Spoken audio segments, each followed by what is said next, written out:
Зелен хуман град ја поднесува иницијативата за дислокација на Усија.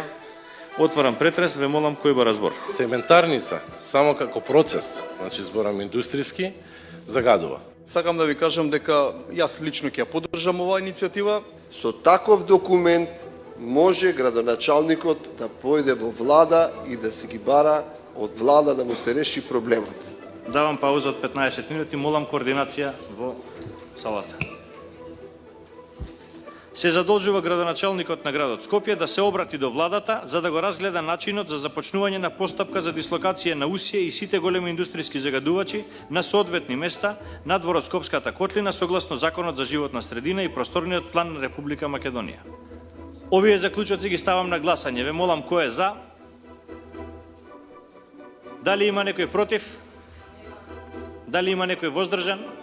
Ги донесовме заклучоците и ви честитам на успешната заедничка работа.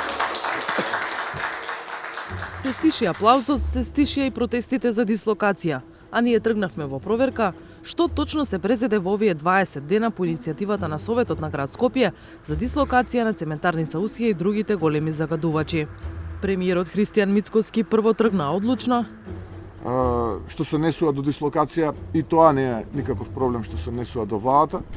А неколку дена подоцна, Но дека ние можеме да влеземе кај некого дома и да му речеме сега ти куќава преселија на друго место, тоа не знам како ќе успее град Скопје, но еве ако успеат сосема напред нека терат, ја мислам дека тоа така нема. Во периодот меѓу двете изјави на премиерот се одржа пресконференција на Инспекторатот и Управата за животна средина. На неа двете државни институции презентираа дека надзорите над Усија не укажуваат на неправилности. Дополнително, објаснија и дека индустријата како извор е дури трет поред причинител на загадувањето во Скопје. Кај сите надзори не се утврдени неправилности во работењето на овој правен субјект.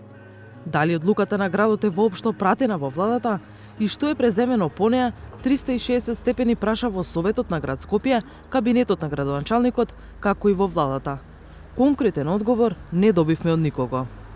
Председателот на Советот Даме Димитровски во писмена изјава соопшти дека му е драго што отвориле дебата, иако заклучокот што го усвои Советот јасно упатуваше на нешто повеќе. Ние како Совет на град Скопје сме свесни и за нашите надлежности и за правните аспекти поврзани со овој заклучок, но сметаме дека е од исклучително значење да се развие аргументирана дебата и добредојдени се сите дискусии, расправи, објави кои укажуваат на различни аспекти на решавање на овој проблем, почнувајќи од здравствените и еколошките погледи до правните и економски анализи, па и техничките и урбанистички прашања кои се презентираат во јавноста.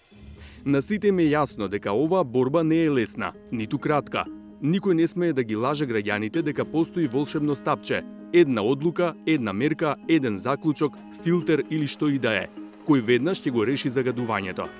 На прашањето како е коментира контрадикторноста на нивната одлука за дислокација со наводите изнесени од Инспекторатот и Управата за животна средина дека Усија работи во рамки на законите, Димитровски одговара.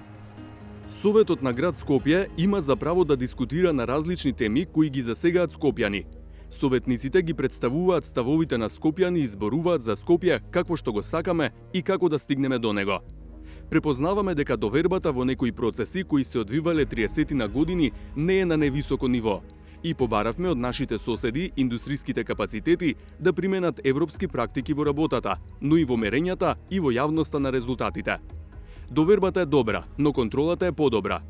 Ги охрабруваме и државните тела уште поревносно да вршат контрола врз работата на индустријата и сите загадувачи и при издавањето на дозволи за работа да ги постават на високите европски норми и практики како услов за добивање дозвола за работа на постројките. Од друга страна, очекуваме дека индустријата ќе покаже социјална одговорност и, како што самата кажува дека нема што да крие, ќе воспостави континуирани мерења на сите емисии и јавно објавување на резултатите од нив. Откако ќе ги добиеме официјално материјалите како град Скопје, веднаш ќе бидат доставени до сите оние релевантни институции кои што се споменати и ќе бидете понатаму информирани за секој одговор што ќе го добиеме. И градоначалникот на град Скопје го понесе еуфорија во Советот, која се совпадна со протестите против Усија. Тоа е првата инстанца по Советот, каде прашавме докаде е реализацијата на заклучокот на Советот за дислокација на Усија. Град Скопје е целосно свесен за сопствените надлежности, како и за комплексноста на правната рамка што ја следи оваа тема. Токму затоа, сметаме дека е неопходно да се води сериозна, аргументирана и инклузивна јавна дебата, во која ќе бидат разгледани сите релевантни аспекти. Важно е да се нагласи дека станува збор за долгорочен и сложен процес. И следната инстанца, владата, се чини се уште не го разгледала заклучокот. На прашањето како ќе постапат, велат треба да се почитуваат законите. Секоја одлука или препорака донесена на локално ниво доколку биде доставена до владата, се разгледува исклучиво во рамки на законските надлежности на централната власт. Доколку овие прашања бидат разгледувани на владина седница, јавноста ќе биде навремено информирана. Важно е да се нагласи дека владата постапува во рамки на своите законски ингеренции и не може да презема действија што се надвор од нив. Но демонстрантите не се откажуваат. Повторно се планираат протести против аерозагадувањето, особено од Усија. Нема доверба во државните укажувања дека загадувањето се контролира. Иницијативата за дислокација не дојде од Стоп за Усија, туку дојде од Зелен хуман град, иако ние не сме против тоа. Она што сакаме да видиме е да сепак она што се случува во Усија да можеме ние јасно да го гледаме. Сега не може јасно да се види затоа што мерните станици околу не работат. Онаа што доаѓа од самиот двор, односно од самиот оџак, треба човек со USB да дојде да ги земе податоците.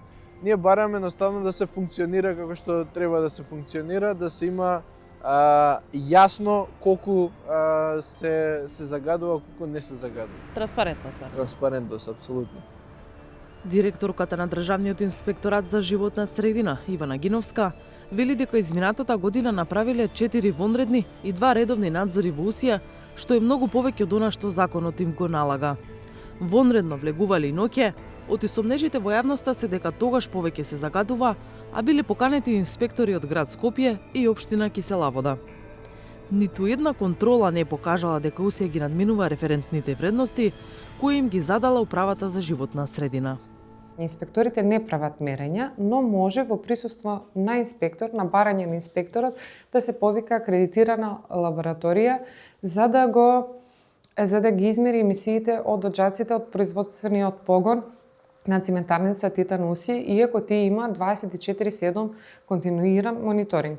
Таков случај беше кога дојдов на функцијата директор на Инспекторатот за животна средина, затоа што имаше исто така беше зимски период, беше период на аерозагадување, за да се увериме во веродостојноста на информациите кои ги дава циментарница.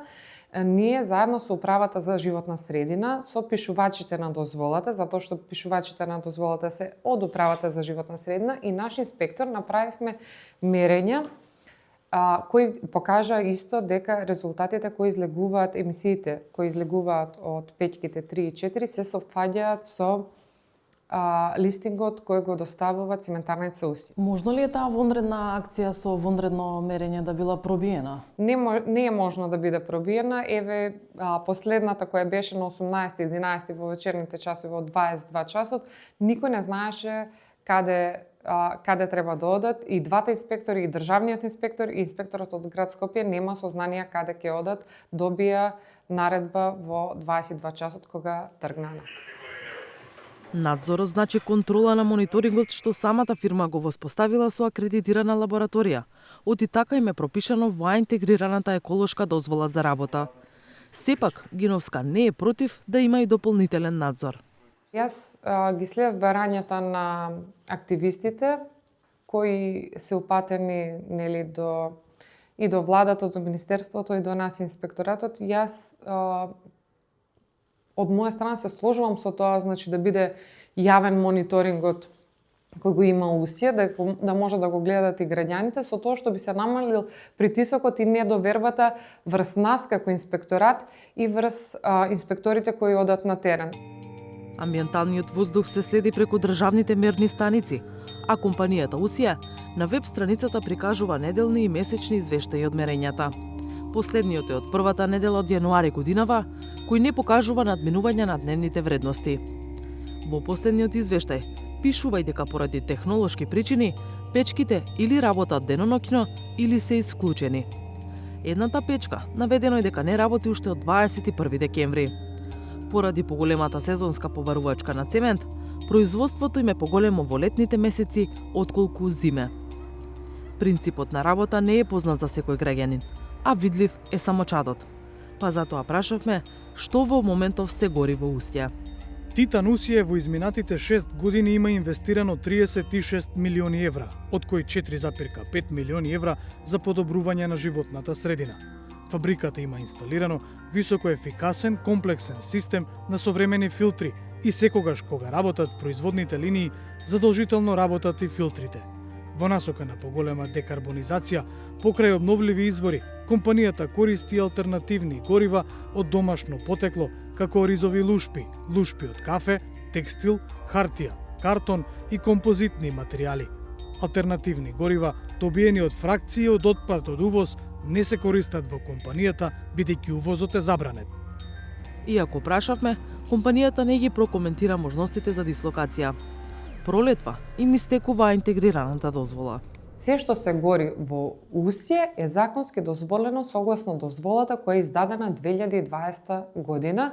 Сега Усје треба да добие нова дозвола и треба барање да поднесат до март за да им се издаде нова интегрирана еколошка дозвола и тука сметам дека колегите од управата и министерството треба да бидат поригорозни и малку да се обрне поголемо внимание, не дека досега не се обрнало, но еве сега под притисок на јавноста да бидат поотворени и повнимателни во пишувањето на дозволата. Во која смисла? Па во смисла каде што имаме дека не треба да се користат алтернативни горини, иако е тоа добра светска пракса на на демонстрантите кои беа на протестот се вели Усие гори отпад на 1400 степени, веќе тој отпад не е отпад. Тука треба да се обрне внимание во енергенсот кој ќе го користи цементарница Усие, кој ќе им биде дозволен да го користат за производствениот погон.